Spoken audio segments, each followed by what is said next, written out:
भारत में शाया होने वाली किताब काल के अवतार ने दुनिया भर में हलचल मचा दी है। इस किताब में ये बताया गया है कि हिंदुओं की मजहबी किताबों में जिस काल के अवतार का तस्करा मिलता है वो आखिरी रसूल मोहम्मद सल्लल्लाहु अलैहि वसल्लम बिन अब्दुल्ला ही हैं।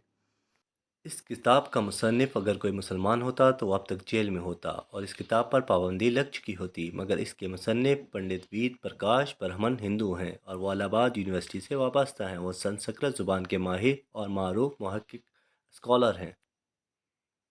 पंडित वेद प्रकाश ने काल के अवतार की बाबत अपनी इस तहकीक को मुल्क के 8 मशहूर और मारूफ मुहक्किक पंडितों के सामने पेश किया था, जो अपने शुबे में मुस्तनद गिरदाने जाते हैं। इन पंडितों ने किताब के बगौर मुताले और तहकीक के बाद ये तस्लीम किया है कि किताब में पेश किए गए हवालाजात मुस्तनद और दुरुस्त हैं। ब्रह्मन पंडित वेद प्रकाश ने अपनी इस तहकीक का नाम काल के अवतार यानी तमाम कायनात के रहनुमा रखा है। हिंदुओं की अहम मजहबी किताब में दरअसल एक अजीम रहनुमा का जिक्र मिलता है जिसे काल की अवतार का नाम दिया जाता है। पंडित वीर प्रकाश ने गहरी तहकीक के बाद ये दावा किया है कि इस काल के अवतार से मुराद हज़रत मोहम्मद मुस्तफ़ा सल्लल्लाहु अलैहि वसल्लम है, जो मक्का में पैदा हुए। चनाचा उनका कहना है कि तमाम हिंदू जहाँ कहीं भी हों, इनको अब किसी और काल के अवतार का इंतज़ार करने की ज़रूरत नहीं है, बल्कि इसके लिए उन्हें महज इस्लाम कबूल करना है और आखिरी रसूल हज़रत मोहम्मद मुस्तफ़ा सल्लल्लाहु अलैहि वसल्लम के नक्शे कदम पर चलना है, जो बहुत पहले अपने मिशन की तकमील के बाद इस दुनिया से तशरीफ़ ले जा चुके हैं। अपने इस दावे की दलील में पंडित वेद प्रकाश ने हिंदुओं की मुक़द्दस मज़हबी किताब वेद से मंदरजा झेल हवाले दलील के साथ पेश किए हैं। नंबर 1, वेद किताब में लिखा है कि काल की अवतार भगवान का आखिरी अवतार होगा जो पूरी दुनिया को रास्ता दिखाएगा। इन कलमात का हवाला देने के बाद पंडित वेद प्रकाश लिखते हैं कि इस पेशन गोई का इतलाक़ सिर्फ हज़रत मोहम्मद मुस्तफ़ा सल्लल्लाहु अलैहि वसल्लम के मामले में दुरुस्त हो सकता है। नंबर 2, वेदों की पेशन गोई के मुताबिक काल के अवतार एक जजीरे में पैदा होंगे और ये अरब इलाका ही है जिसे जजीरतुल अरब कहा जाता है। नंबर 3, मुक़द्दस किताब ईद में लिखा है कि काल के अवतार के वालिद का नाम विष्णु भक्त और वालिदा का नाम सुवानब होगा, जबकि संस्कृत ज़ुबान में विष्णु अल्लाह के मानों में इस्तेमाल होता है और भक्त के मानी ग़ुलाम और बंदे के हैं। चुनांचे अरबी ज़ुबान में विष्णु भक्त का मतलब अल्लाह का बंदा यानी अब्दुल्ला हुआ और संस्कृत में सुमानब का मतलब अमन है, जो कि अरबी ज़ुबान में आमना होगा। और आखिर रसूल सल्लल्लाहु अलैहि वसल्लम के वालिद का नाम अब्दुल्ला और वालिदा का नाम आमना ही है।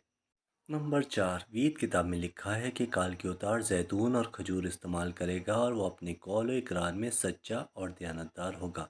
ये दोनों फल हजूर अकरम सल्लल्लाहु अलैहि वसल्लम को मरगूब थे, जबकि आप सच्चाई और दयानतदारी में तो इस हद तक मारूफ थे कि मक्के में मोहम्मद सल्लल्लाहु अलैहि वसल्लम के लिए सादिक और अमीन के लक़ब इस्तेमाल किए जाते थे।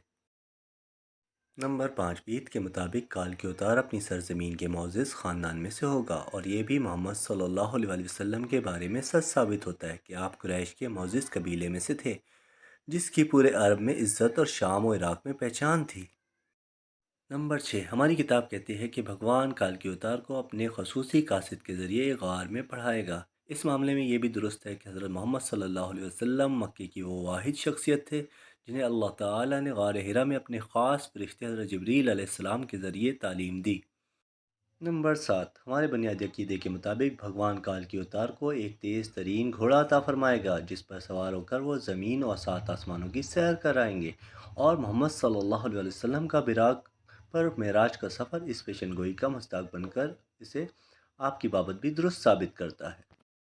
नंबर 8, नीज़ लिखा है कि हमें यकीन है कि भगवान काल के अवतार की ही बहुत मदद करेगा और इसे बहुत क़ुव्वत अता फ़रमाएगा। और हम ये जानते हैं कि जंग बदर में अल्लाह ने हज़रत मोहम्मद मुस्तफ़ा सल्लल्लाहु अलैहि वसल्लम की फ़रिश्तों से मदद फ़रमाई। नंबर 9, हमारी सारी मजहबी किताबों के मुताबिक ये पेशन गोई मिलती है कि काल की अवतार घुड़सवारी, तीरंदाजी और तलवार जनी में माहिर होगा। पंडित वीर प्रकाश ने इस पेशन गोई पर बड़ा खूबसूरत तबसरा किया है, जो बड़ा अहम और काबिल गौर है। वो लिखते हैं, घोड़ों, तलवारों और नेज़ों का ज़माना बहुत पहले गुजर चुका है। अब तो टैंक, तोप और मिसाइल जैसे हथियार इस्तेमाल में हैं, लिहाजा ये अक्लमंदी नहीं है कि हम इस दौर जदीद में तलवारों, नेज़ों और बर्शियों से मुसल्लह काल के उतार का इंतज़ार करते रह जाएं। हालांकि हकीकत यह है कि मुक़द्दस किताब में काल के उतार के वाज़ेह इशारे हज़रत मोहम्मद मुस्तफ़ा सल्लल्लाहु अलैहि वसल्लम के बारे में हैं, जो इन तमाम हरबी फ़नून में कामिल महारत रखते थे। टैंक, तोप और मिसाइल के इस दौर में घुड़सवार, तेग़ ज़न और तीरंदाज काल के उतार का इंतज़ार निरी हिमाकत है। آپ کو تحقیق پر مبنی ویڈیو کیسی لگی؟ اپنی رائے کا اظہار کمنٹ باکس میں کریں، اور مزید اچھی معلومات سے بھرپور ویڈیوز دیکھنے کے لیے ہمارا چینل سٹی لائف کو ضرور سبسکرائب کیجیے۔